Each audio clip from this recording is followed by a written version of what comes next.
Time to crush up those ice cubes because you're chilling at the card pool. I'm your host, Stu. And I'm Kyle.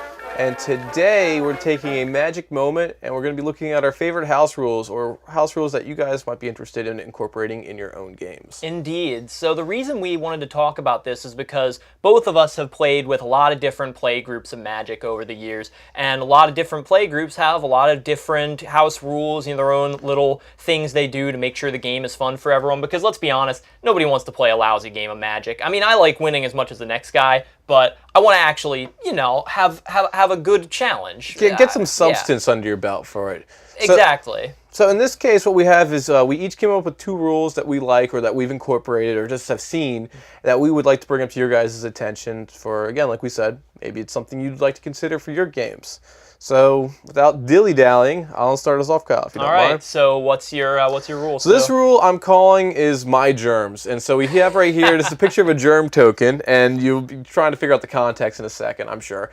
So what this is every time I have games, you have friends come on over and you don't really get to see them that often. So you're excited to catch up with each other, but you want to play some Magic, but you still want to catch up with each other. So you always end up talking while you're playing, and you get into the story mode or something like that, and the game just kind of halts and it goes to a slow grind. But I mean, Commander takes long enough time as it is, so you kind of want to steady it out as it goes. So what we do is we use this as the placeholder for who is first, and we take the germ reference from Scary Movie 2, if you've ever seen the infamous dinner scene. I don't know. Oh. Well, hey, look. There's a bigger issue here right now. Good movies, okay? I don't think you do if you haven't seen. That's a classic for humor. Enough. So what's your rule? I might even link that in the description for that scene. Anyway, so what it is it's my germs, meaning it's my turn. So you have this token, and what you do is until your turn ends, it's like chess rules. Once you pass it over to the next person, your turn is your turn until that happens. So anyone can respond and stuff like that. Once the germ token goes, people take note, stop the conversation, and take quick assessment, be like, oh, I have a response to this and something like this. So it makes it so like you have your turn, you know whose turn it is, and the order keeps going while somebody's saying their story about like their job or work or anything else like that, like their vacation's coming up. Yeah, it reminds me of Settlers of Catan. I used to play that back when I was living up in New York, and I had a group of people that we would often, get into conversations in the middle of the game, and it would make the games take forever long. Yeah. So we instituted a 2-minute time limit for everyone's turns. Yeah, which I mean that makes sense, but that can get a little grindy too, especially if like tutoring's involved, or if you're trying to play with the stack, or like you're trying to stop someone from doing whatever. So this is, we found a little bit of a fairer way, and if everyone asks like, hey, who's got it, that's kind of like their cue to be like, all right, let's speed this up. I like it. This was a great little inside joke between me and Stu, and probably like other people as well, but still. It just cracks me up. Yeah, Germ. So give it a shot if you're interested. If you're playing five-person Commander, those games take forever. This will definitely speed it up. But anyway, Kyle, what is your house rule? Okay, so this is going to be an interesting topic, and people are probably going to get real upset. Oh, wait, before we go on to that, if you do like that or if you're interested in it, we're going to do a poll over here. So it's right above my head. Click on that. Be like if it's something that you do think is interesting, or you're just like, that's not anything important. So we're going to do those as we go through. So after we're done one, just give it a click. Let us know what you think. But all right, now you're saying this debacle. So people are not going to probably be happy that I even challenge this idea at all. But commander damage, you either love it or you hate it. A lot of people love it. A lot of people hate it. And personally, I could go either way. I don't care whether you have it or you don't have it, but I've played with play groups that have commander damage. I've also played with play groups who refuse to make commander damage even a thing. And I'm interested. I don't know what you think about this, but honestly, I'm indifferent. I could take it or leave it. Doesn't matter to me. I mean, yes and no. I can see why somebody wouldn't like it, but it makes the game end, and that's kind of a key thing, and you see that for infinite combo decks, for example. Well, that's true, but the principle of it is basically that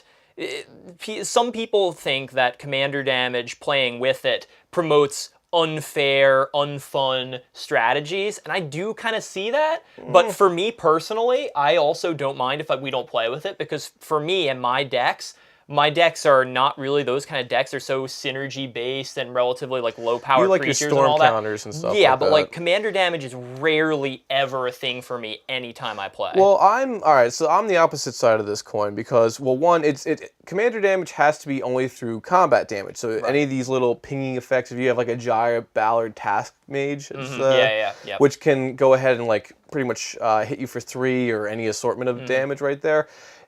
that doesn't count towards the Right. commander damage, which is fair. And I think that makes sense because you can't just keep, like, timming people Oh, yeah, to death. obviously, yeah. So making it so it's reliant only on combat damage is kind of key. And, I mean, there's pure archetypes. So, if you only have a Voltron deck and they're saying your main win con to a Voltron deck doesn't exist, I mean, Yeah, why would you have well, played with them in the first place? Well, but on the other hand, a lot of those kind of decks, you should be able to win even without commander damage. Like, realistically, come on, so it takes like one more turn. Big deal. Well, it does, but that's kind of a key thing. Like, if you're running Progenitus, who's like a 10-drop, dual Skittles to play this card, it should end in 3 turns, right? And typically, if you're doing that much damage, it won't mean much later. But sometimes another turn for you to get the commander damage in is between you winning or losing the game.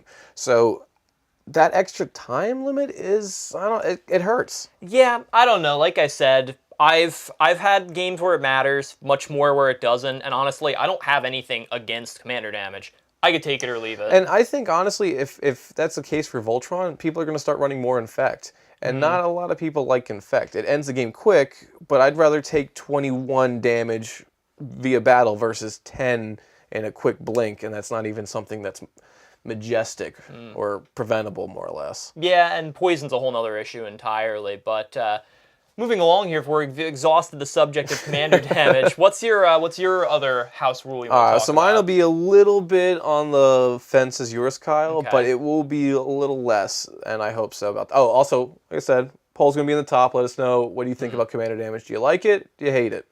Click. But, so my second rule is going to be something involving before the game even starts. Oh, yeah? Partial mulligans. Now, they used to be in Commander before it actually got ruled out to take those out. Now, the reason why I'm saying this is not that every player should be able to partial mulligan. I'm saying the ones who don't run infinite combos. So if you have a combo, that's fine. But if there's any form of an infinite combo in the deck, you shouldn't be able to do it because obviously you're going to tutor your hand right to make it so you can get those combos easier and win the game. And just so people are familiar with what we're talking about, the concept of the partial Paris mulligan, if you don't know, it's basically when you pick up your starting 7 cards at the beginning of the game, you can take any number of those cards, toss them out, and draw replacement cards. And it's basically just a slightly easier and more consistent way of fixing your hand before the start of the without game. having to lose your entire hand. So if you're mana dry or mana heavy, you can lose some of those out and hopefully get better answers to round out your hand. So the reason I do like having partial pairs is because if you're playing a game, you want to play a game. You don't want to be that one person on the side, like, I don't have any mana, or I have only mana and I can't interact. It's awful. You don't want to do that. And in an hour-long game, you want to be able to enjoy it. Right. And that's why I'm saying for only the people who don't run infinite combos, because if they're getting infinite amount of turns or infinite amount of damage or anything else. And that's the primary criticism of the partial Paris mulligan is it makes it way too easy for people to combo out. And like, for example, I've had a deck that I didn't know there existed an infinite combo, but now that I've played Kyle with it and that's existed, I can't get a partial mulligan out of it because I'm aware of it. Yeah, I've seen the light. And this just automatically takes most of my decks out of the running. Yeah, so, and also, if you think about it in a scenario, if you're playing multiplayer and one person doesn't have that much money put into a deck, it's going to be slower, it's not going to have as many answers. It kind of helps them get up to speed for the other people who have more battle-intensive money spent into that deck.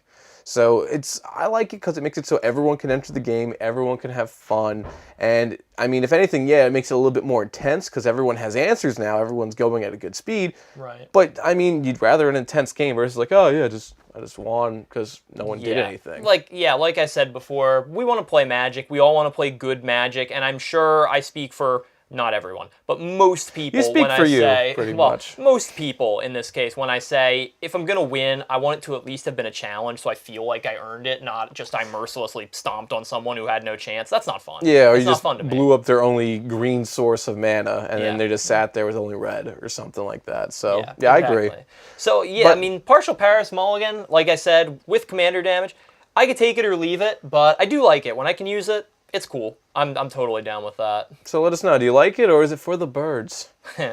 Whatever that means. But anyway, Kyle, on to your second rule. All right. Yeah, well, there was actually one that I thought I wanted to talk about, but you brought up an interesting point when we were talking about commander damage earlier that I want to address. Poison. how do people handle poison? I thought it was the band you meant for a second. Yeah, a lot of different ways that people handle poison counters, because officially there is, in Commander, it's just like any other form of Magic, where if you have 10 poison counters, you lose, right? Yeah. So I've seen a lot of people say, in a game of Commander that's supposed to, go like a longer game or something like that, it doesn't make a whole lot of sense, and it seems unfair for it just to be 10 poison counters and you're done. I've seen some play groups extend it up to 12. I've seen other play groups extend it as much as up to like 15. Okay. So, I don't know. I have a lot of feelings about that. I agree. I honestly don't mind it too much, because it's going to be a one-shot anyways, unless you're running against a Skithiryx deck, which is like the infamous black commander with Infect on it. Yeah. And I mean, in that scenario against that deck, there's really not much you can do. That is a doomsday deck for every player out there, and it warrants the target that it has. But any other deck that's running green, like Triumph of the Horde, is a 4-drop sorcery, which makes it so every creature that player controls has trample, +1 and infect. Almost a green staple, in my opinion. Yeah, for being only 4 mana. So typically it's token decks or even giant stuff that can pierce. Craterhoof Behemoth hits, they get a boost, they do it again, they can hit again. Yeah. It's usually enough to go ahead and just be the silver bullet to at least one player, if not multiple. And I mean, I don't really have a problem with 10. It ends the game quicker. Again, if you're trying to win by infect, you have to be a little bit more resilient to it, because you're trying to do 30 damage at one time to everyone, so to have that set up just so right. But the other thing you have to take into account is that your creatures don't always have to do all the work. Proliferate is a thing. And well, yes, with that can be, Atraxa and now. so basically, yeah, I've seen decks with Atraxa especially that they just get one poison in there, and then they'll just sit there for 10 turns and wait for you, and they'll stonewall you and wait for you to die. That's not fun. I agree, but there's ways around it. You can give yourself hexproof or just have answers to that commander, which you should already have. So, I mean, I'm not as too opposed to it. I mean, yes, those decks are unforgiving. I mean, sure, you could raise it up a little bit, but I'm honestly fine with where it's at. Yeah, that said, for me, like putting what I just said aside, I've never really found a meaningful difference between 10 or 12 or 15 poison counters to lose. I don't know. I've played with all of those different things, and honestly, if you're playing a deck that aggressively uses poison, 10, 15, it doesn't make a difference. You're going to lose. I just find it's a different way of commander damage, for example. Like, because if you're getting up to a cap of 21 commander damage, right?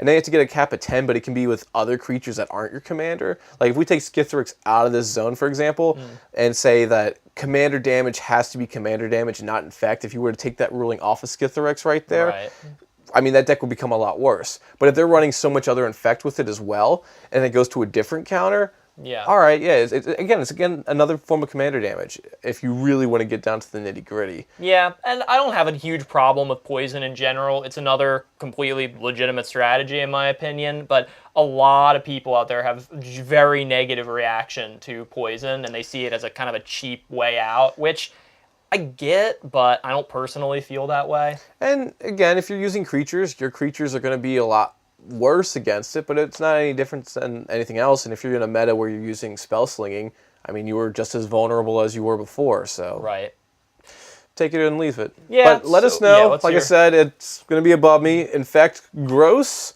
or is it something with the most? But good, but well put. Yeah. Thank you. I'm kind of Shakespearean today.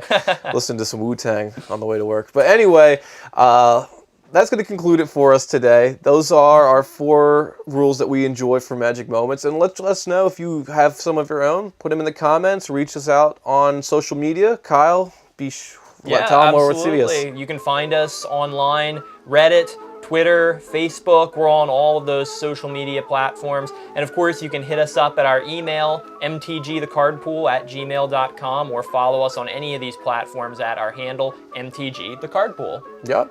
And once again, I'm Kyle. And I'm Stu.